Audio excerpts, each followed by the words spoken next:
Tomba,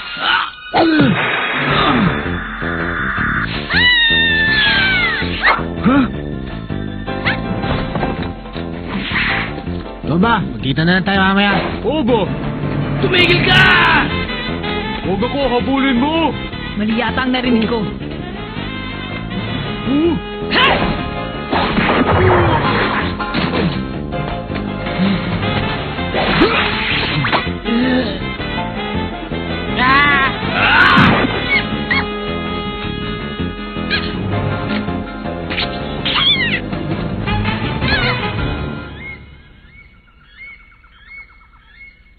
Salamat sa pagtulong mo sa akin, Kurapika. Hindi mo ako dapat pasalamatan.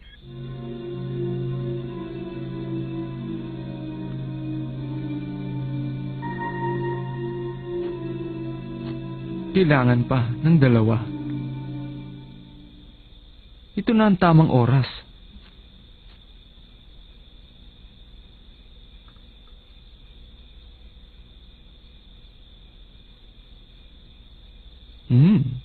Yun. Eksakto.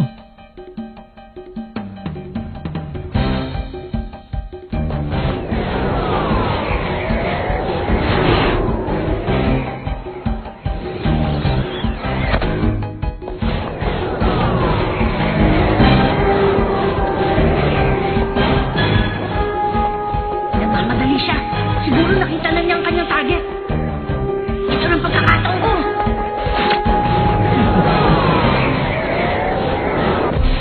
Silang dalawa pala yun.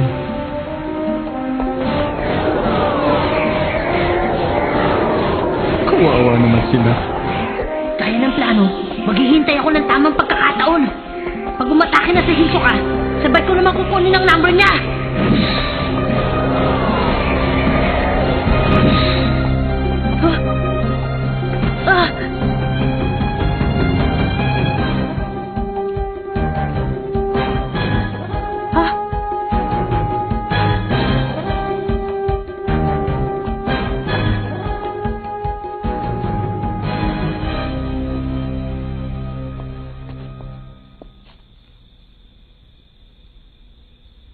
Ayun siya.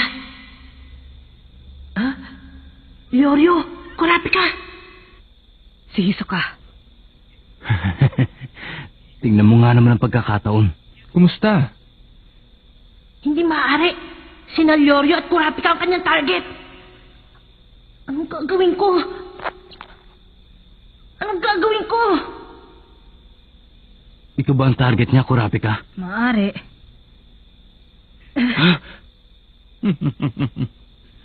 Huwag naman kayong masyadong kabahan. Ang totoo niyan, may hihilingin lang ako sa inyong pabor. Kung pwede, kailangan ko pa kasi ng 2 puntos eh. Hihingin ko sana yung mga numero nyo. Anong sinabi mo? Kung pwede. Hindi kami nakikipaglokohan. Hindi maaari! Leorio, Ha? ang sabi mo'y kailangan mo pa ng 2 puntos. Ibig sabihin, hindi isa sa amin ni Leorio ang target na hinahanap mo. Tama ba ako? Kung hindi ako nagkakamali, ako ang nagtatanong. Kaya ang mabuti pa, sumagot na lang kayo. Ibibigay nyo ba? Paano kung hindi kami pumayag? Alam nyo na ang mangyayari.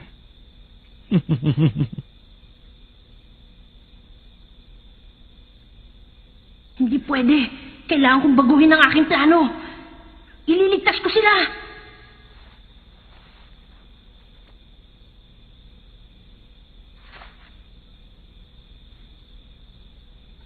Dahil mabait ako, uulitin ko ang tanong. Ibibigay nyo ba sa akin ang numero o hindi? Depende sa kondisyon. Sa mga oras na to, meron kaming 4 na numero sa aming kamay. Ang una ay ang sarili kong numero. Ang pangalawa naman ay nakuha ko kanina kay Tomba, ang aking target. Ibang klase talaga si Kurapika. Meron na siyang 6 na puntos. Ang pangatlong numero ay meron lang 1 puntos dahil kinuha namin sa kasabwat ni Tomba. At ang ika-4 na numero Ay ang numerong pag-aari ko. Kung ganon, itong si Pogi hindi pa nakakaipon ng 6 na puntos. Wala kang pakialam! Sa 4 na numerong hawak namin, ang maaaring maging target mo ay isa doon sa 2. Pwede kang numerong pag-aari ko. At pwede rin yung numerong nakuha namin doon sa taong kasabot ni Tomba. Dahil, Ang numero ni Leorio ay 403. Ang taong nakabunot sa kanya ay si Tomba, na ang numero ay 16. Ako naman, ang nakabunot sa numerong ito, kaya naman hinanap ko siya at kinuha ko kay Tomba. Sa pagsusulit na ito, hindi maaring magkapareho ang target ng dalawang tao, kaya siguradong hindi sila ang target mo. Eksakto. Wala nga sa kanilang dalawang target na hinahanap ko. Ngayon, Ang pinag-uusapan na natin ay ang dalawang numero.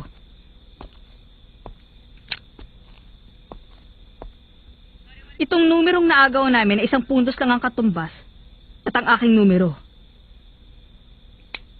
Kung ang hihingin mo ay itong numerong nagmula doon sa kasabwat ni Tomba, walang problema, ibibigay ko sa'yo. Pero kung may kukunin ka pang iba, dadaan ka muna sa aming bangkay. Dahil itataya ko ang buhay ko para sa mga numerong yan.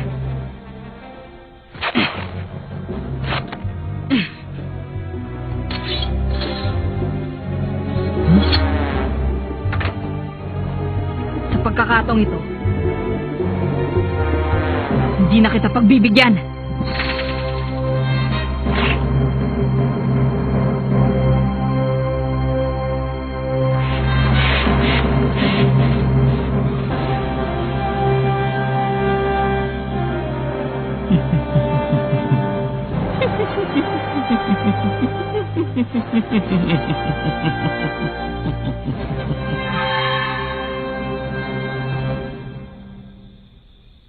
siya nga pala. Ano nga ba number mo? 404. Hindi yun na hinahanap ko eh. Kaya hindi ikaw ang aking target. O sige, tapos na ang usapan. Ang mabuti pa, ibigay niyo na lang sa akin yung isang numero. Yung naagaw niyo doon sa tao mukhang unggoy.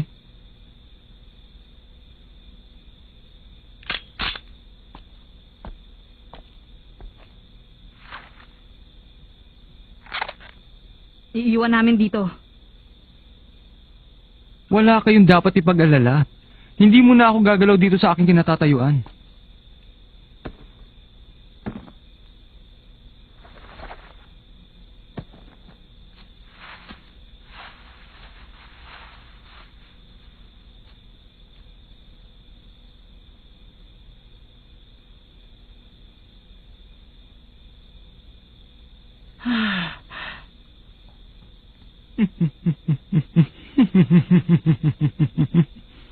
Ano ba naman to? Hindi man lang ako pinagpapawisan sa pagkolekta ng mga numero. Ay, matingnan nga.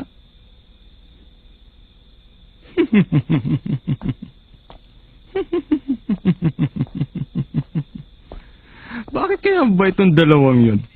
Binigay ba naman sa akin yung numero pinaghirapan nilang kunin?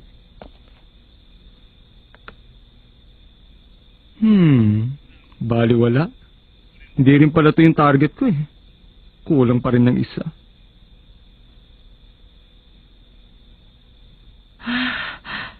Mabuti na lang at hindi pa rin yun ang target ng numero.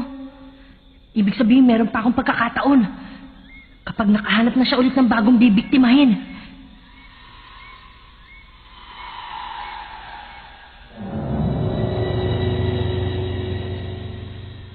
Teka muna. Paano kung makahanap siya ng bagong mabibiktima pero ayaw din makipaglaban sa kanya? Hindi ko naisip yun ah. Paano kung ibigay na rin lang sa kanya yung numerong hawak nito? Naloko na! Bakit ba hindi ko naisip ang posibilidad na yun? Ano nangyari?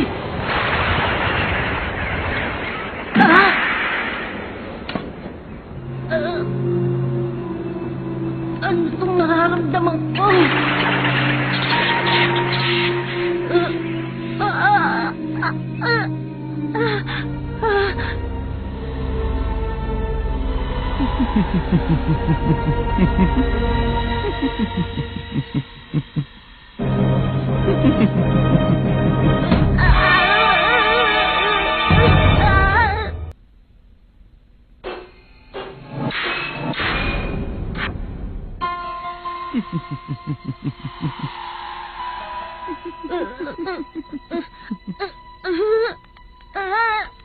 Ano ba itong nararamdaman ko?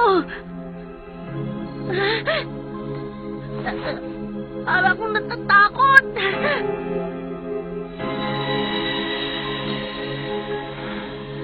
Hindi. Huwag yun.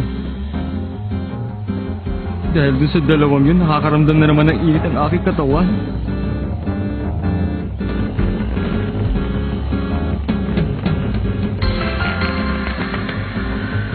Kaya dapat ko itong mapigilan.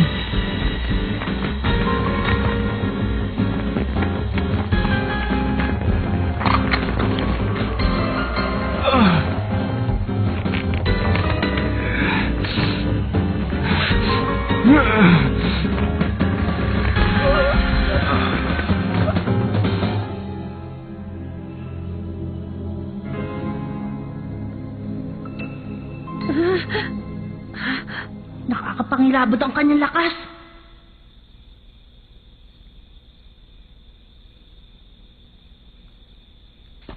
Ayos. Ito na ang tamang oras.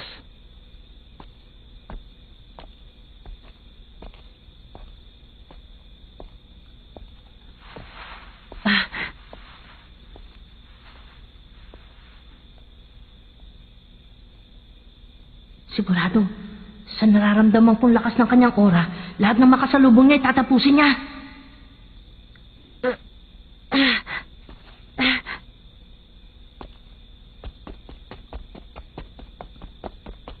Sana'y wala siyang makitang tao.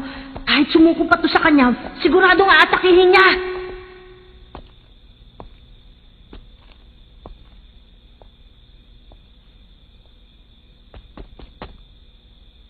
Ito na lang ang nalalabing pagkakataon. Kailangan kong makuha ang number ni Hisoka.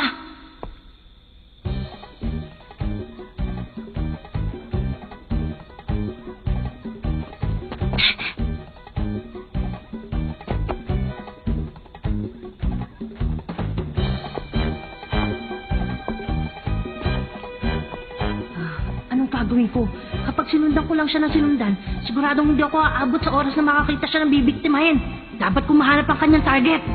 Ha?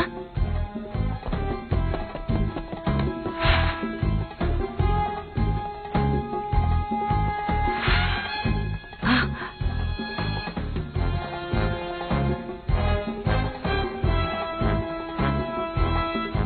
Ha? Ayun! Kailangan kong magmadali. Kapag naunahan ako ng Hisoka, wala nang pagkakataon. Kapag nakita ni Hisoka ang kanyang bibiktimahin, hindi na siya magdadalawang isip pa. Siguradong susugurin niya to agad.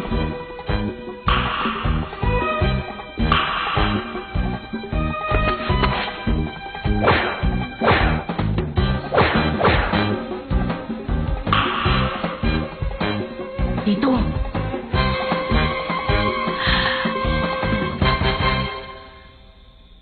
Ayos. Kaya ko to.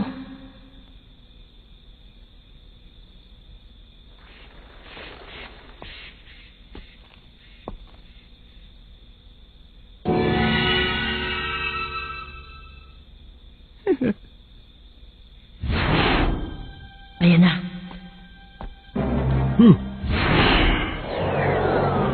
Shizuka!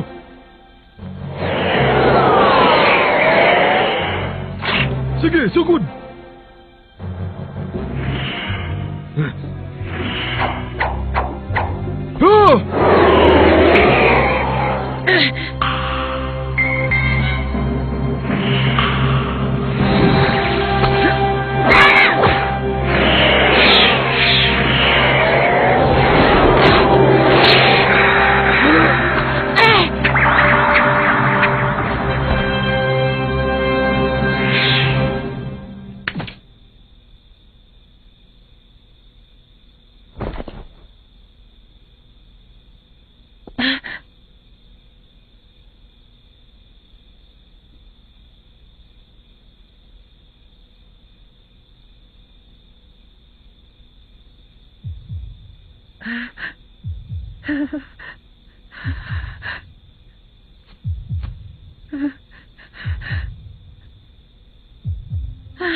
Ah! Nagawa ko! Nakuha ko ang numero ni Hisoka! Hindi ako makapaniwala!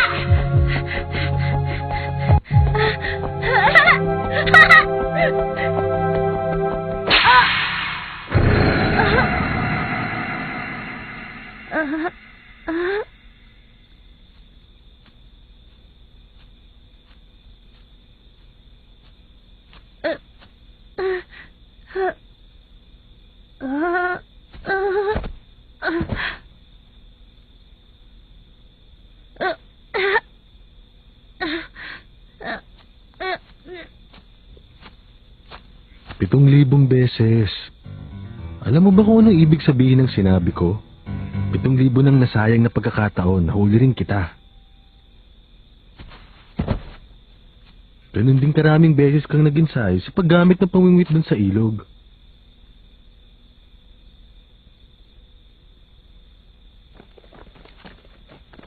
Wala kang kalaban-laban nung ihagis mo ang pamingwit, pero pinahanga mo ako sa iyong konsentrasyon at kakayahan. Lalong-lalo na nung nakuha mo yung kanyang numero.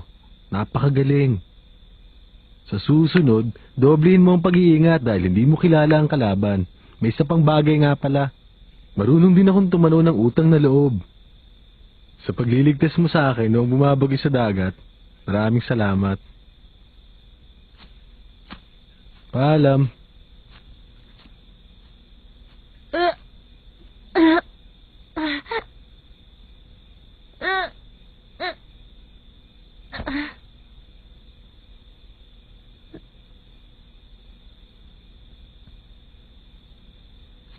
Napakahusay niyang bata.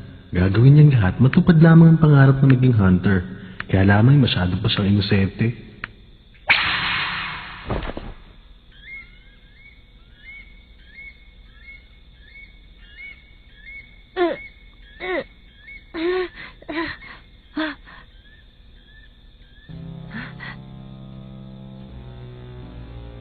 Hisoka!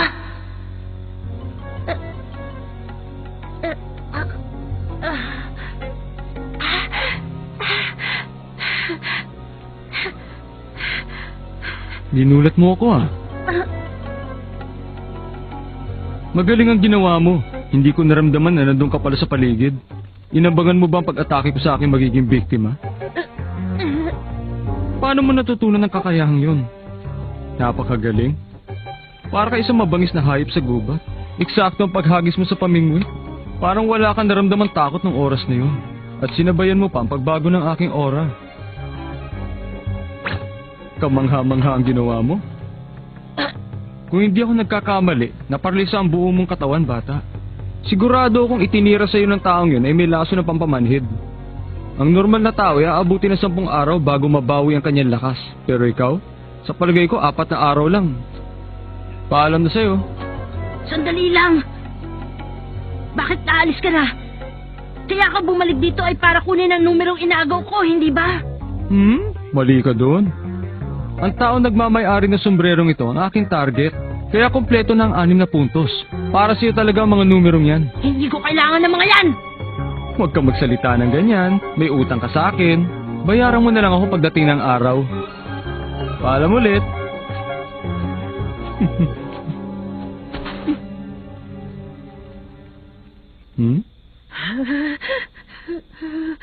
Ayoko magkaroon ng utang na loob sa'yo!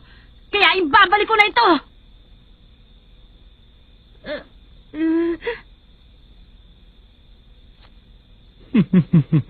Bahala ka. Habang bata ka pa, ibibigyan kita ng pagkakataong mabuhay. Mag-aaksaya lamang ako ng panahon kung aabusuhin ko ang pagiging paslit mo eh. Wala ka pa may pagmamalaki sa akin, bata, para patulan kita.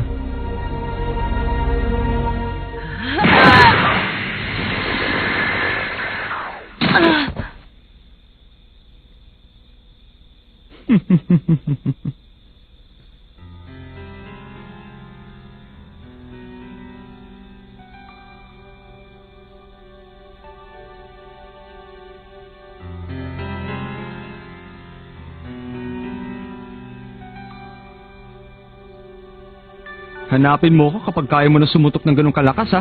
Tatanggapin ko ang hamon mo. Hawakan mo ang numerong yan ha, hanggang sa dumating ang araw na yon.